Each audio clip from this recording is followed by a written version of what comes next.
Talk today about dogs who are overwhelmed by everything on walks, and they don't even have to see a trigger. They're already vigilant or at a 9 out of 10 on the stress scale. And if you haven't met me before, my name is Karishma. I work as head of training at CCA, and we specialize in working with very complex dogs in extremely challenging environments. And I have experience myself raising multiple challenging dogs, but one who springs to mind for this topic is Hero, my poodle. You might have seen him around my Instagram page. His journey has been so pivotal in my learning process around this. And I'm going to start off today talking a little bit about what the problem is, and I'll use Hero as maybe part of the examples.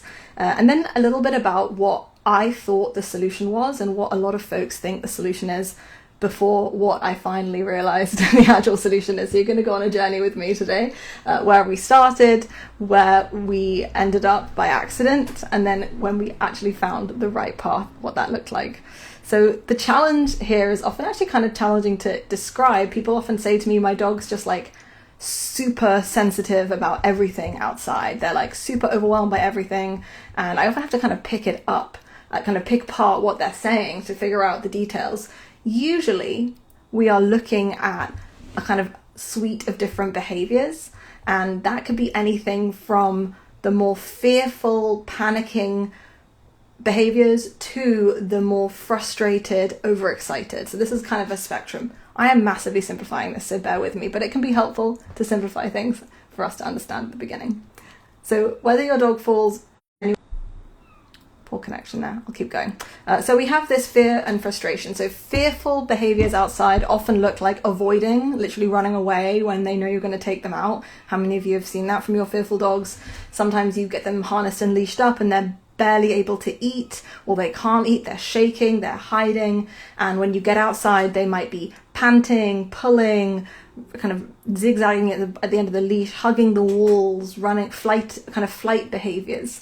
And sometimes we'll see fight behaviors as well from these dogs, kind of staring down, looking for to defend themselves, essentially, is what we might see.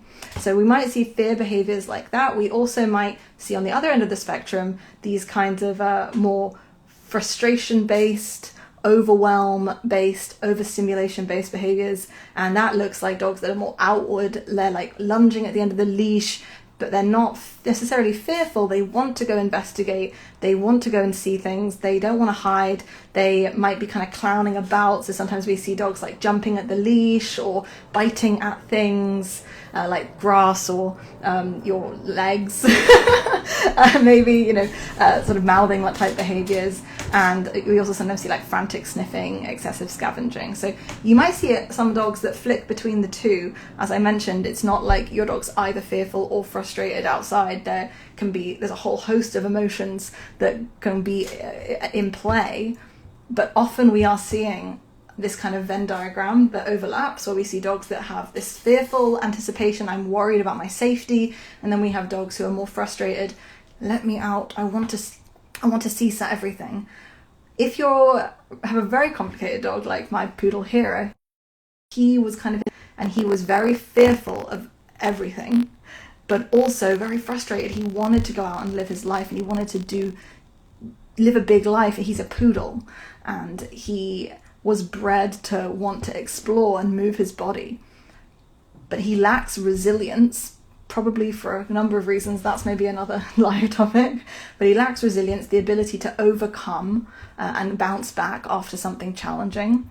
And so he tends to throw himself into situations like a kind of overwhelm, like a sort of overexcited clown-like behaviors, and then panic and exhibit the flight freezing and fighting behaviors like growling, snapping. So you might see dogs that kind of flicker between the two, but it is useful sometimes to just think like, what are the kind of emotions underneath, and then what is it that we're seeing in general. The reason this is such a problem is that these dogs don't just struggle on walks in the new environments. They often have a whole constellation of quote unquote triggers. Right, so we're talking about like environmental feelings, dogs who kind of go outside, and even if there are no triggers present, it's an empty street, they are exhibiting all of these behaviors. On top of this, if they see a person or a bicycle or a car or something like that, these dogs often have these capital T triggers that really overwhelm them. Lots of people come to my classes, like Feisty Fido, for example, which is our class specifically for these kinds of dogs, and they say to me, I can't even work around triggers like people and dogs because my dog is a 9 out of 10 on the stress scale before we've even seen a person. How am I meant to use treats and toys? They won't even eat treats. They won't even touch a toy outside. Great, you're in the right place. Hang out here with me for a bit, because this is exactly where I started.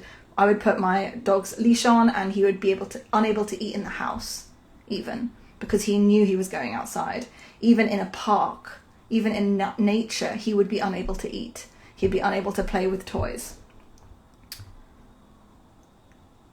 This is exactly the kind of dog that we work with. And our Feisty Fido program is a 3-month program designed for this exact case. The first few weeks of Feisty Fido, we are getting to understand the details about your dog's behavior, because there's so much that could be at play here. Hera, for example, he was overwhelmed in every environment that wasn't our house.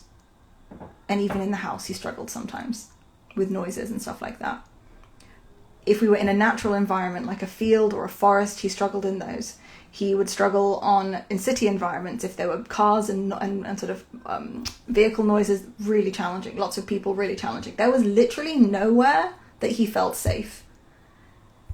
When I get a client in Feisty Fido, the first job we have is to figure out, to map out where they are safe and where they don't feel safe. And we call this zoning. It's an exercise we do where we take like a mental map or a physical map of the dog's location, and we think, okay, where are they comfortable, green zones, where are they like in the middle, orange zones, and then where are they just red zones. And Hera's map was like, our house was green and then the world was red.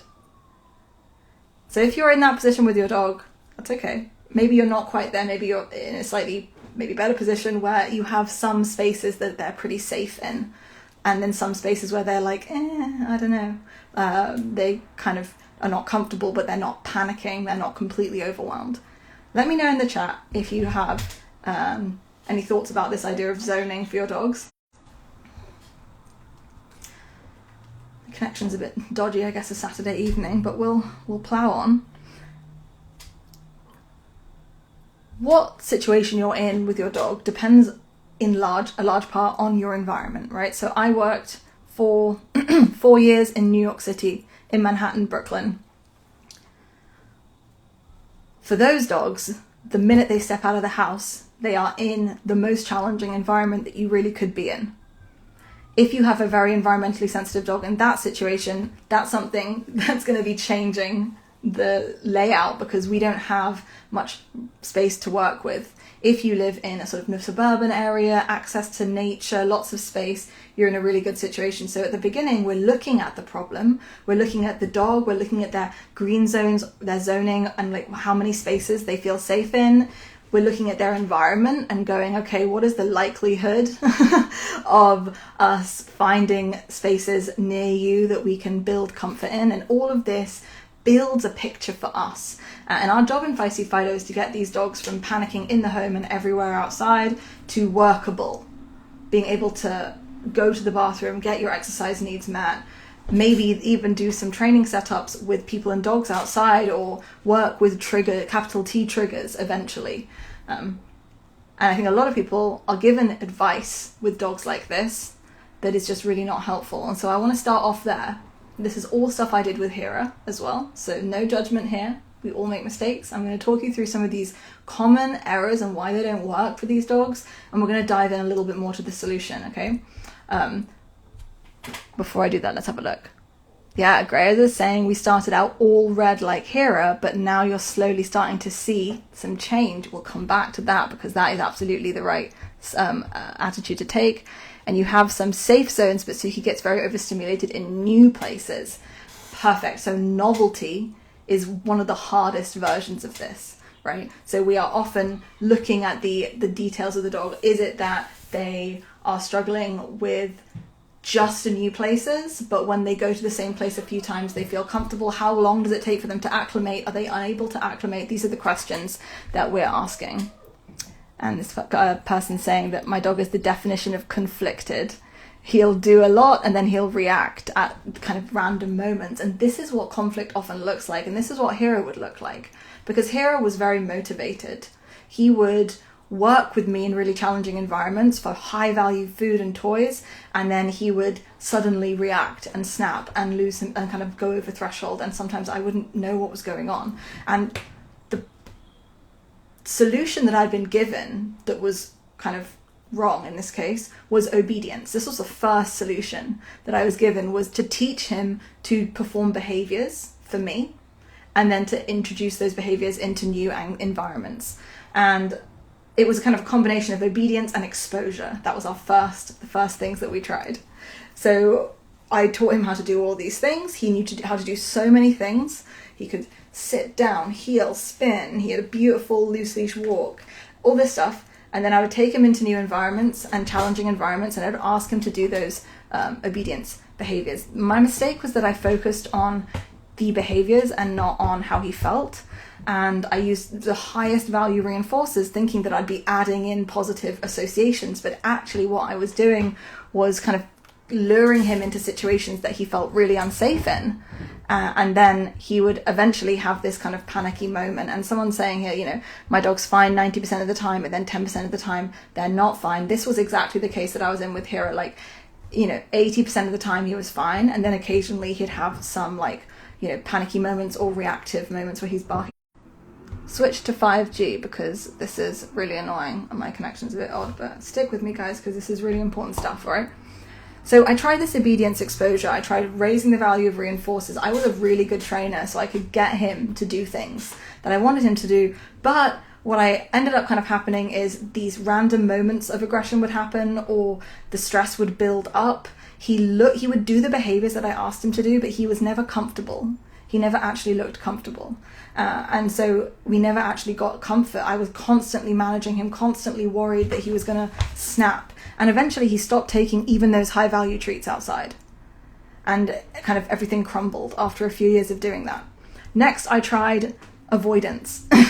And this is something that I see all the time. People say like, okay, well then just, if your dog is overwhelmed outside, just don't take them on any walks. And this is something I talk about a lot. Sometimes we have to reduce how much we're putting them in stressful environments, but the mistake that can be made is that we can just avoid forever and never actually deal with the problem. And then we end up with dogs who are in a state of deprivation because they need to go outside, they need to run, they need exercise, they need all of this stuff.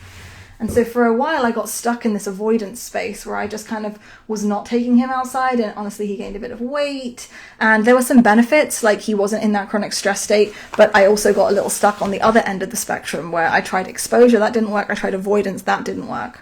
And I was a bit stuck. I didn't really know what to do. And this is often where a lot of our clients come to us when they're to our Feisty Fido class. They come to us in this position. They've tried things. They've tried training. They've tried working with a trainer or two trainers. And for me, it was 4 years of work with Hero on my own before I started to really rethink the way that I was doing things.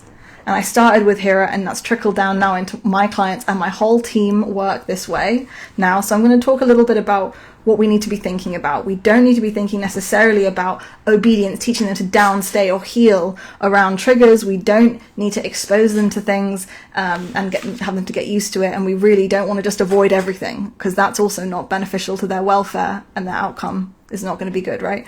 So the solution is complicated. The solution is that we have to look at the whole freaking dog, guys. We can't just kind of teach a heel and then expect that to fix all of our problems. We need to look at all the problems that your dogs are having. So you're probably seeing challenges with lots of other things. And Feisty Fido, the 3-month course, I used to teach different classes that did like a sound sensitivity class, and then I used to do a leash walking class, and then I used to do a dog reactivity class. And I realized that tackling individual triggers is never going to work. We need to take like a functional approach where we look at the whole animal. And so Feisty Fido, a 3-month program that tackles sound sensitivity, urban and environmental sort of overwhelm, dog reactivity and issues with dogs, issues with people, issues with prey animals, resource guarding, sound sensitivity, difficulty settling in the home, all of these different challenges, hyperactivity, all of these different challenges are addressed because we understand that none of these individual behavior challenges exist in a vacuum. They all interconnect and inform each other. At CCA, we understand how complicated behavior is and how much goes into behavior, and so we've created this framework called the HEAL framework. And this is why I'm going to say to you guys that this is way more complicated than I can go into in a live that I've already spent too long doing. We've got like 10 minutes left. So I want to just let you guys know that this is just the beginning of this conversation. I have a membership which is $19 a month, and I'll give you the first 2 weeks for free so you can go and see. And if you join, I want you to watch the first course in there is the HEAL framework course, and that is the overview of this framework that we use. There are 4 parts to the framework and like multiple points within each. In a nutshell, we can't just do one thing and hope that the dog is successful. We need to think about it, and I use this analogy all the time, that we have to think about behavior like a spaceship. And on the dashboard, just go with me, you have all of these little these lights, and the lights all indicate different parts that make up the spaceship: the engine, the fuel tank, the accelerators. I don't know, right? This is how I think about it in my head. I like Star Trek, okay? And for the dog's behavior to be good, for the dog to heal, we need to have all of those systems green. And so the HEAL framework is a literal step-by-step framework that takes you through the process of building this foundation. And I'm about to go live in the membership in half an hour to do our Overwhelmed Outside course content. And in that content, I'm going to take you through the HEAL framework as applied to this environmental overwhelm problem. I'm going to give you just a few quick tips, just some top things to think about. I can't go into all of it, so I'm going to send you to the membership. You can go to our website. There's a tab that says membership there. You could also comment or DM the word CCA member, one word, CCA member, and I can send you the link to sign up, because I want you guys to get the full version of this, and you can get it for free because the first 2 weeks are free, but just make sure that you're getting the full version. And for now, I'm going to talk you through sort of major top tips. The first tip, not one of the 3, but the first sort of intro thing here I'm going to say is we look at the whole dog, right? We look at the whole dog, the switchboards, and we go, okay, what needs to change? Now, the main things I think for these dogs, number 1, is that we're going to look at their health. Now, these dogs often have anxiety conditions. These dogs often have trauma that they're dealing with. Ooh, hello. These dogs often have serious challenges that need to be addressed medically. And so anxiety medication we will think about. It's one of the lights that's flashing. Someone's mentioned that they're thinking about this for their dog. And if you live in a challenging environment, this is a no-brainer, right? If you live in a really challenging environment, no-brainer.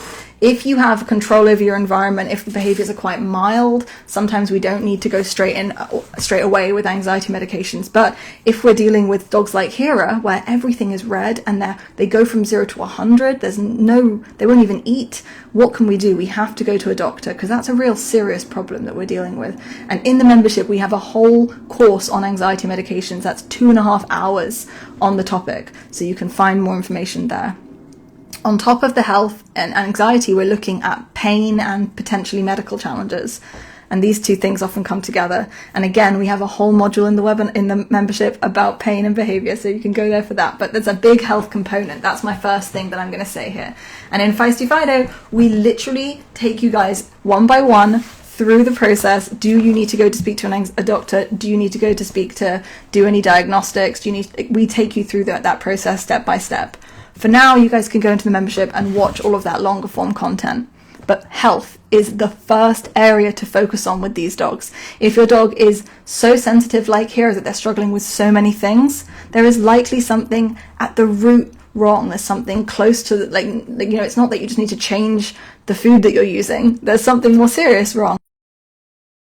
And for Hera, he ended up, being diagnosed with a generalized anxiety condition. He got an anxiety medication that made a huge difference, and he also was diagnosed with hip dysplasia, stenosis in his lumbar spine, and some chronic pain, which we also are treating, and was a huge part of his success. So learn more in the membership about that. But that's the first piece of the puzzle here.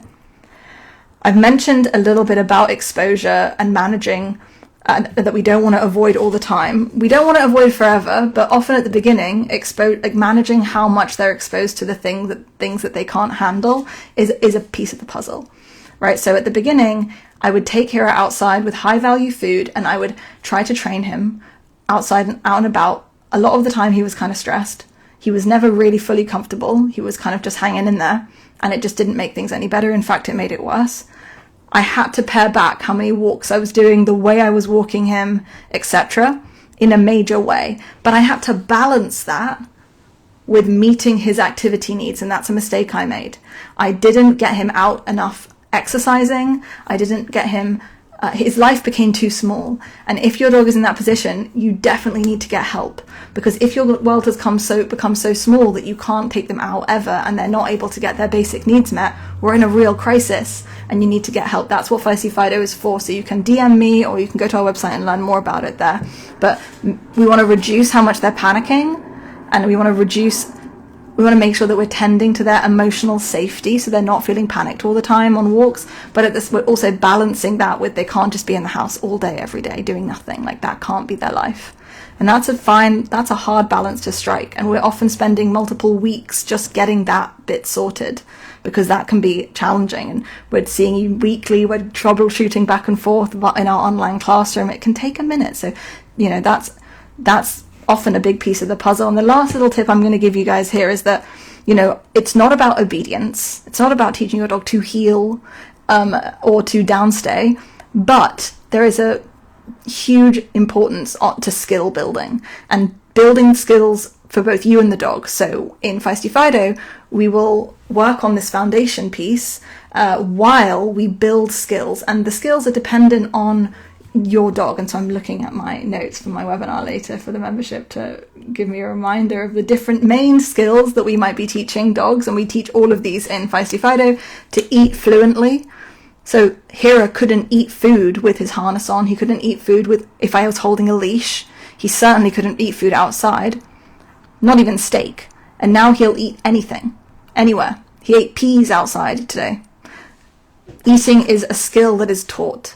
And so we can teach our dogs who have disordered eating patterns to eat fluently in a variety of ways, eating in ways that pump them up and get them excited, eating in ways that calm them down and cool them down. This is a huge part of Feisty Fido, is building that. We start off very, very simply, and we slowly build up over time. Other things we might teach are sniffing and exploring. Your dogs need to know how to explore an environment and sniff to regulate themselves. This was never something I was taught by my mentors. This is not something that I was ever told was necessary. I was taught that they needed to pay attention to me. But actually teaching them to explore and sniff and regulate is one of the key skills to building environmental stability with your dogs. A few other things, a flight cue so you can turn around and run away if there are any things that pop into the environment can be helpful, as well as sort of communication-based therapy, like play therapy or pattern games. There are lots of different tools that we might use, and it depends on the details of the dog, the details of the environment. And that's why I'm always going to say to you guys that, at the very least, go to the membership, CCA member, one word. You go to the membership, get the first 2 weeks for free, learn a bunch of stuff there. Right? And if you want more, I hope to see you in Feisty Fido. We have programs starting, I think, next month. So if anyone's interested, DM me the word feisty and we'll talk a little bit about your dog. We'll see if you're a good candidate, because you shouldn't be stuck in the house with your dogs. I was stuck in the house with my dog, with Hero. We were stuck for years. And these days, literally, remember I told you our house was green and everything was red? Now it's just green everywhere, and we can go to new places and go to parks. We have parks that we can walk in. I can walk 20 minutes to my friend Gemma's house and around her neighborhood. What can happen is amazing, but it's not necessarily just teach them a downstay. It's going to be consider the whole dog, look at the switchboard, use a framework that's going to work, and get support and get some help. And that's what we're here for. So hopefully we'll see you in the membership, or maybe we'll see you in Feisty Fido next month. And if you want to learn more, I'll be live in 20 minutes. And the recording will be available in the membership tomorrow morning, so you can join and you can go and watch my 1-hour webinar that I'm about to do about being overwhelmed outside. All right, thanks folks, have a good day. I'll see you soon. Bye.